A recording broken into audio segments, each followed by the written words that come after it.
Feature Friday. The freshest. Holy guacamole. Yes, sir. I mean, number 3 here trending in the UK. This is Jhope. People be like, oh, they're going on a break. Psych! This is John Jhope. Cook been busy as hell. Jhope, busy as hell, is also going to Lollapalooza. Lollapalooza. Yeah. Let's give it a watch. A review. Yeah, don't relax. I thought they were taking a little holiday. They deserve it. No. Oh, okay. We're going to full cinematic mode. I'm so interested to see their style more. So I loved Hope World. The teaser pictures were so edgy. Oh, okay.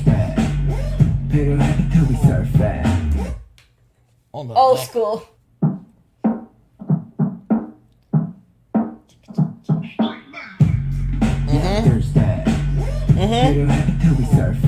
Okay.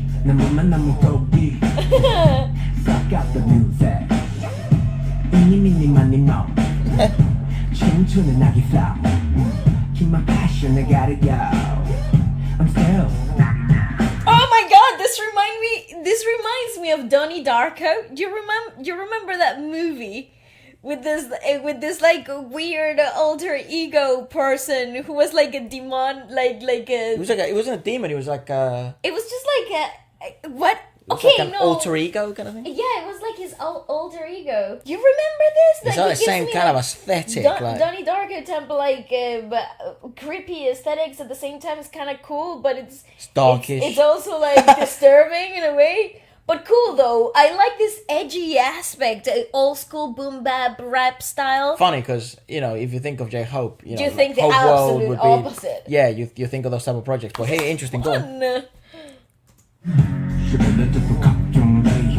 11 years.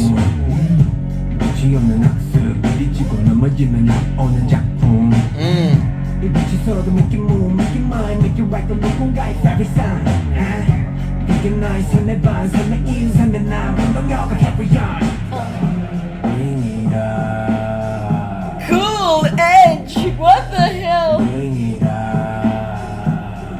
You love a band.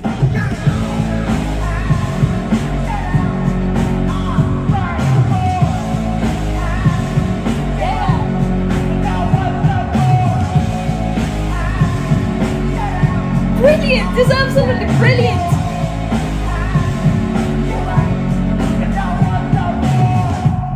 Absolutely freaking fantastic. We were talking about the easy progression in a podcast. I don't remember when, but we were talking about the easy progression between, I think it was with Easy Meal. It might have been with Easy Meal from the Philippines.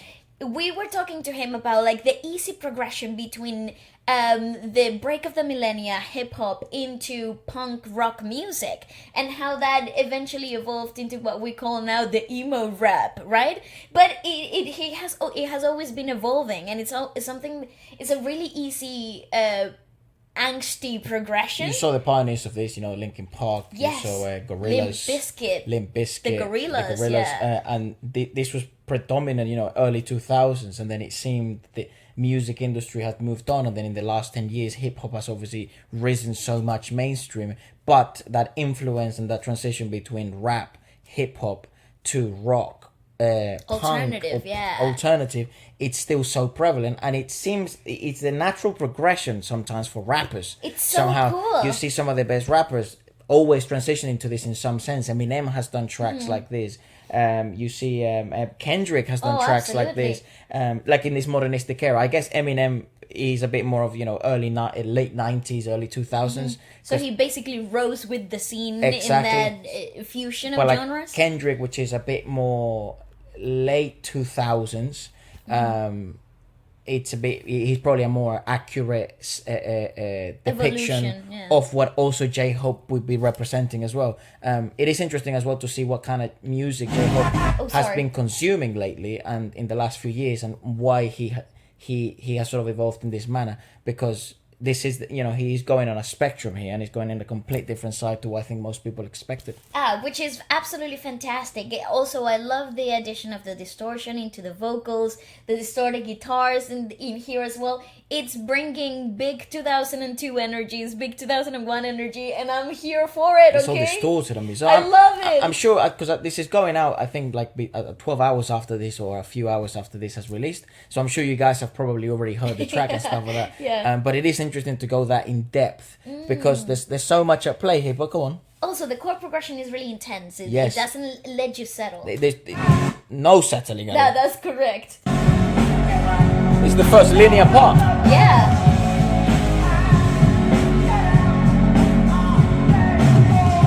Nice. It's high frequency radio, distorted. The distorted. Back to that boom bap feel.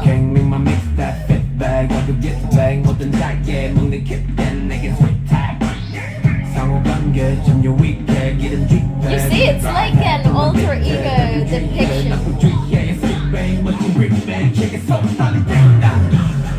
Okay, pause. Ooh, So, pull it back. sick. So I mean, I don't think it's more like a super ego. I just think this is more of a depiction of he's been in the lab. You know what I mean? And it's actually been a really intense and dark as fuck lab, Yeah. which has created this new monster, this new person. It's not what everyone kind of. It's something different. But if you go back, this is the first time because it's interesting to see how a rapper evolves as time progresses, right? Yes. And one of the things that I, at least in my eyes, consuming sort of BTS's music and listening to J-Hope's raps and personal projects, I always have depicted him and described him as a sort of a much more bouncy and rhythmical rapper in comparison to, other rappers in the industries, which perhaps may be a little bit more lyrical. They perhaps may like to rap more in sort of ballad-like songs, and they're a bit more, what would you call it? Pop friendlier. Yeah, I think with him, it's a good depiction of street bouncy style, given the fact that he's also such a core dancer, of literally boombox dancer. That's where he comes from. Ironically enough, street dancing and battling and things like that. So it's interesting to still see him maintain this type of flow.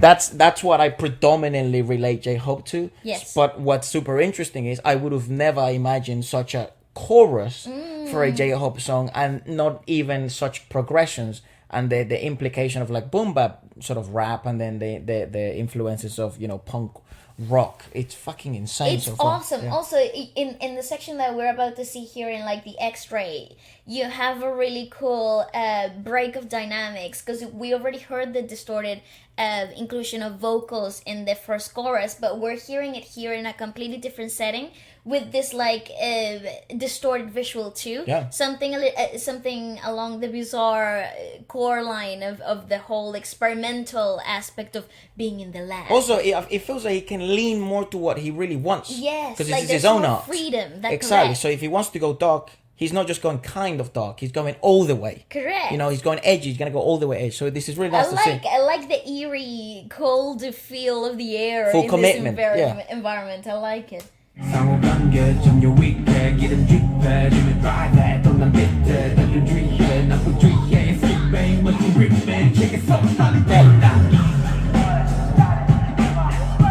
Boy, he's having it. Lollapalooza, whatever the fuck it's called. Oh, the Grammys. Little dick, baby.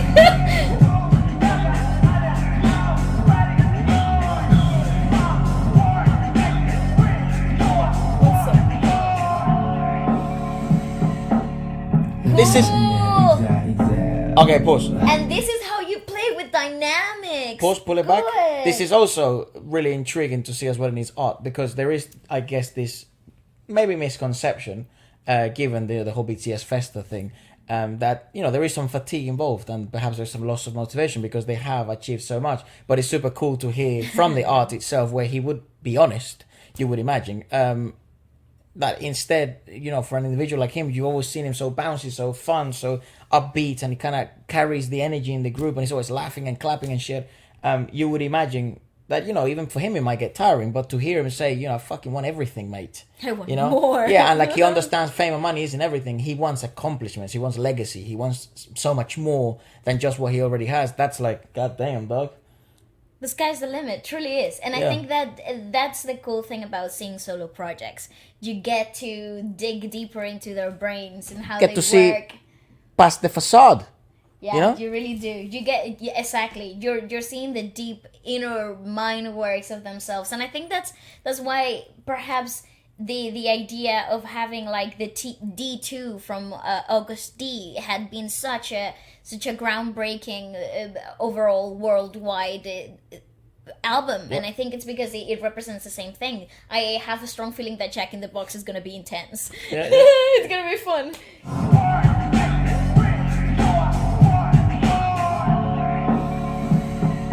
Brilliant playing dynamics. Yeah. Sick. Who's the visual director? This is sick.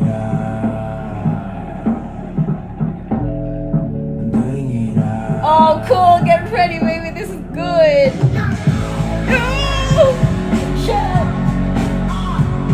Oh. Woo-hoo-hoo! Yeah.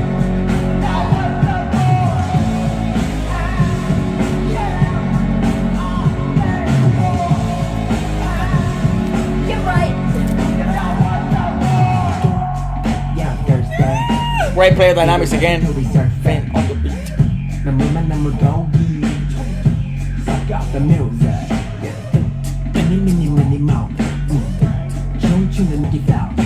Brilliant. Gotta go. Not enough. Yeah, he's come for throats, dude. He's coming for everybody. Jack in the Box. Awesome, dude. Come on. Ooh. How many songs in the project? I have no idea. I literally have no idea. And I don't know if this is a pre-release, if the whole thing just came out. Stop. Also, the Production, director. Boring Studio, nothing but boring. And director Lee creative director Young Jun Hee, executive director Lee Suk-hyun, assistant director Jung Se-hyun, and production assistant Kwon Ji-hyun and Lee Hoo-young. Fucking unreal. Incredible. That's very cool. I think Incredible. I think this is probably what you want to see. I mean, musically speaking, it's actually running a risk. This is actually quite an interesting, what would you call it? First solo project apart from Sugar's, where they're at the pinnacle of their kind of notoriety. Because you would, I guess, go for something that can go a bit more, could be more streamable, a bit more replayable, with a bit more melody. But I guess he's gone for the riskier choice, which I think probably he'll reap the most rewards, both in the long run and hopefully short term too. Which is the what the fuck is going on, and this guy's coming for throats. He's not playing around, and he's really leaning to whatever he wants to do, which in long terms, that means he's going to be here for a long time. Correct. And short term, it means that it creates this kind of wow factor. So as a project overall, it's a very smart choice. I do think, though, it's quite risque. We'll see what the results bear. I obviously wish him all the best. I also do think that the idea of leaning towards that nostalgic beat production overall, like even the chord progression, even when you heard the chorus the second time it came around, I was like, ooh, there are clear influences of rock from the early 2000s. Papa Roach felt disturbed. Roach. You feel a bit disturbed. You feel a little bit of Blur. You feel a little bit of like the edgier, the Verb type of like edge into this, because it's like you hear a bit of Oasis, also, and then you hear old school Korean rap. You do. We did a podcast special. I don't know if you were here. I think I did it alone, which it was old school rap. I think you did one rap special by yourself. Yeah, and the relationship between RM, Sugar, and Jhope in rap goes really far back, given the pedigree of rappers that RM and Sugar are. And, the relationship that Jhope has with both of them, that's kind of how, I guess, to a certain extent, he has also been able to polish and become somewhat of a purist. Because this takes a specific level of skill in order to do it. There is obviously the language barrier. I'm sure in Korean, if we understood Korean, this would be even like 10 times better. But as a production, as we can review it overall, it is quite high level. It's fantastic. This is a really exciting project. Overall, it's a really concise idea, and I think the visual directors really got the perfect grasp between the chilly air of uncertainty that he's trying to portray with the anxiety feel of that early 2000s alternative rock feel, and the inclusion of the core essence of rap that we know J-Hope to be. And it takes a really creative person to speak a mind like that. So to capture it into a visual effect like we have here, it's fascinating. Fantastic. It's Let fascinating. us know, guys, what you thought about it. See you later. Okay, goodbye.